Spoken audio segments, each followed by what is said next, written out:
The lost city of Pompeii, frozen in time. Time is a river. For most, it flows forward, carrying memories away, smoothing the sharp edges of the past until all that remains is a gentle story. But sometimes, on the rarest and most terrible of days, the river of time freezes in an instant. It creates a place of perfect and awful stillness. A place where life did not simply end, but was interrupted. A place where final moments are not imagined, but are preserved in stone. No place on earth holds this terrible stillness more completely than a city that lies in the shadow of a sleeping giant. A Roman city of wine, and bread, and commerce, and life. A city called Pompeii. To understand what was lost, we must travel back. Back before the silence, before the ash, before the terror. We must walk these streets on the last day they were ever truly alive. We will count down the final hours, guided by the words of a man who watched it all unfold from across the bay. His name was Pliny the Younger, and he is our witness to the day the world ended. The final 24 hours. Hour 24, mid-morning. It is morning in Pompeii.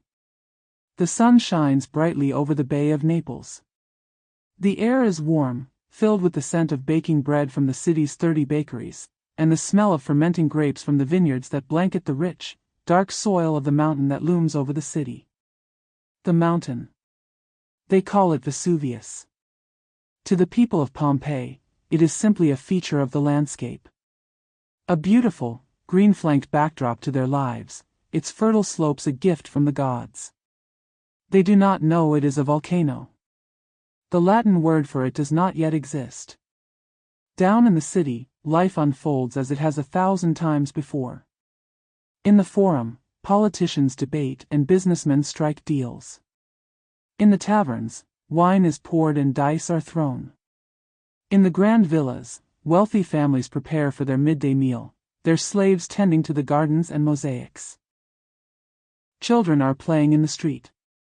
Lovers are carving their initials into a wall. It is a day like any other. Small tremors have shaken the ground for 4 days now, but no one is truly alarmed. Earthquakes are common in this region. They are a nuisance, nothing more. No one knows they are the mountain's throat clearing. Hour 13, approximate, 1 p.m., the eruption begins. Then comes the sound. A sound that is not of this world. A thunderous, deafening explosion that rips the sky apart. Across the bay in Misenum, a 17-year-old Pliny the Younger and his uncle, Pliny the Elder, a famed author and commander of the Roman fleet, look up. Pliny would later write of this moment. My uncle was at Misenum in command of the fleet. On the 24th of August, about 1 in the afternoon, my mother desired him to observe a cloud of unusual size and appearance. It was not clear at that distance from which mountain it was rising, but it was afterwards found to be Vesuvius. This is what we now call a Plinian eruption, named for the very man who first described it. A column of superheated material is thrust more than 20 kilometers into the stratosphere. Pliny struggled to describe its shape. Its general appearance can best be expressed as being like an umbrella pine, for it rose to a great height on a sort of trunk and then split off into branches. It was sometimes white, sometimes blotched and dirty, according to the amount of soil and ashes it carried with it. For the people of Pompeii, standing directly beneath it, the sun vanishes. Daylight turns to an eerie, terrifying twilight. The air grows cold. Then, the falling begins. Not a gentle ash, but a rain of lightweight, porous stones called pumice. Hour 7, evening. For 6 hours, it rains stones. The pumice piles up at a rate of 15 centimeters every hour. It blocks doorways, fills courtyards, and its weight begins to collapse the flat roofs of Pompeii's homes. Panic has now set in. There are 2 choices, each one terrible. To stay and risk being buried alive inside your own home. Or to flee into the open, into the choking darkness and the hail of stone. Many try to escape, heading for the city gates, their mouths covered with cloth against the suffocating ash. Meanwhile, Pliny the Elder, a man of science and a man of action, has ordered the warships of the fleet to launch. He will attempt to sail towards the danger, to rescue those trapped along the coast. It is a decision of incredible bravery. It will be his last. Hour 1, after midnight, the first surge. Just after midnight, the nature of the eruption changes. The mighty column in the sky, having lost its upward thrust, collapses. A burning, superheated avalanche of gas and ash breaks free. A pyroclastic surge. It is a fluid, ground-hugging wave of death, moving at hundreds of kilometers an hour, at a temperature of over 300 degrees Celsius. This first surge does not hit Pompeii. It screams down the western flank of Vesuvius, destroying the nearby town of Herculaneum, killing all who remained there instantly. The people in Pompeii do not see this. But they feel its effects. The air becomes even hotter. The tremors are more violent. It seems the end of the world is at hand. Pliny the Younger, watching from the safety of Misenum, described the absolute darkness. You might hear the shrieks of women, the wailing of infants, and the shouting of men. Many besought the aid of the gods, but still more imagined there were no gods left, and that the universe was plunged into eternal darkness forevermore. Hour 0, the final moments.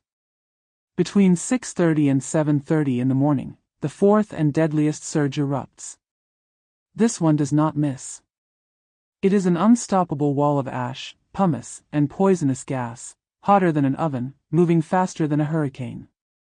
For the 2,000 people still sheltering in Pompeii, there is no escape. There is no time to scream. It is over in the space of a single breath. The intense heat kills them instantly, before the ash buries them. Their muscles contract in the heat, freezing them in the last action they ever took. A group of people huddled under a staircase. A dog, chained to a post, writhing in its final agony. A man, sitting with his head in his hands. A mother, shielding her child. They are not poses of suffocation.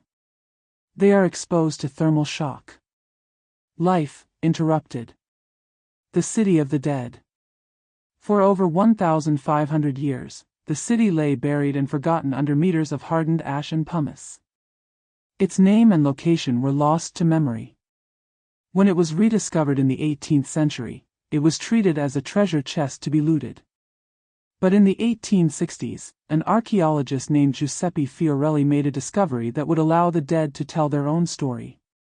His excavators kept finding strange, hollow cavities in the hardened ash layer. Inside were human bones. Fiorelli realized that the ash had perfectly molded itself around the victims' bodies before they decayed, leaving a detailed void in the earth. He devised a brilliant and haunting technique. By carefully pumping plaster into these cavities, he could create perfect casts of the people of Pompeii in their final moments. These are not statues. They are a direct image of the past, a three-dimensional photograph of tragedy. They are the people who died on that day. They tell us not just how they died, but how they lived, and who they loved. We see a wealthy lady who fell in the street, still wearing her golden bracelets. We see a family, found together in the house of the golden bracelet, huddled for protection that never came. And we see the famous, two maidens, once thought to be two women embracing, but recent analysis revealed they were two men. Not lovers, perhaps, but brothers, or a father and son, holding each other at the end of all things. Pompeii is more than a ruin. It is a memorial. A humbling testament to the awesome power of nature, but more than that, it is a human story. A story of a day that began in sunshine and ended in darkness.